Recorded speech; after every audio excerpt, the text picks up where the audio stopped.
Nang nagtapos ang 4 na buwan o 18 sessions na pinangunahan ng Galing Pook at nilahukan ng ilang empleyado ng local government unit ng Iriga, ang Galing Pook Foundation na isang non-government organization, katuwang ang Local Government Academy at League of Cities of the Philippines ay naglunsad ng Adapt Plus Peace Innovative Leadership Course for Peace and Development. Ang Galing Pook pumili ng 12 cities na active and performers.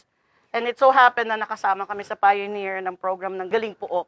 Layunin ng kursong mas pang mapalalim at palawigin ang kaalaman ng bawat lungsod upang matugunan ang lahat ng pangangailangan ng nasasakupan, lalo pa ngayong mayroong pandemya. Ibinahagi ng 12 kalahok ang kani-kanilang mga programa at aktibidad may kinalaman sa pagsugpo sa COVID-19 at kung paano rin napapanatili na buhay ang ekonomiya sa lugar.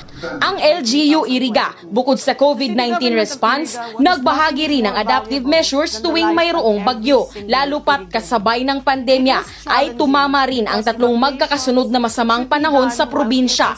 Ibinahagi ng kada departamento ang kanilang naging tugon dito. We divided the entire group into several thematic areas. So since they have their obligation, they know what they will do after and during calamity. Mayor, I'd like to say that you and your father and I were colleagues, I think, in the 9th Congress. Siya yung naging chairman namin sa Committee on Local Government. At maraming naging syudad dahil sa kanyang liderato. So, I was very impressed by your presentation, not only the presentation, but by the performance itself.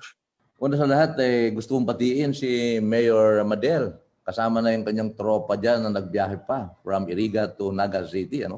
Congratulations sa napaka-comprehensive na presentation, napakaganda.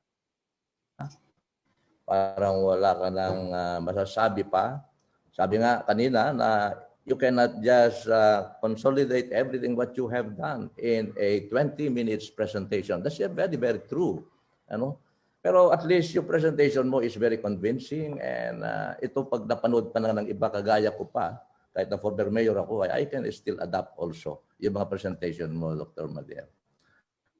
So congratulations with that, Mayor. Inikot mismo ng alkalde ang mga lugar sa Iriga upang maipakita ang naging epekto ng mga kalamidad. Hindi naging hadlang ang masamang panahon.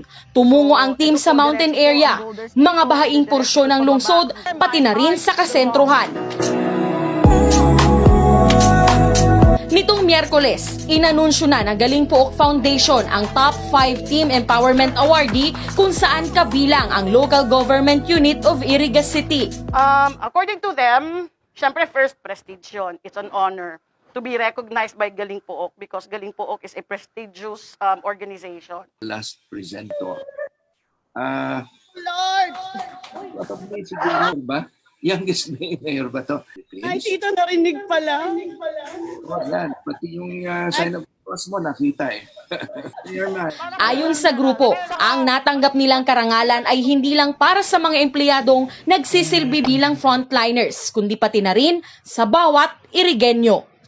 Ano man ang mangyari, babangon at susulong tayo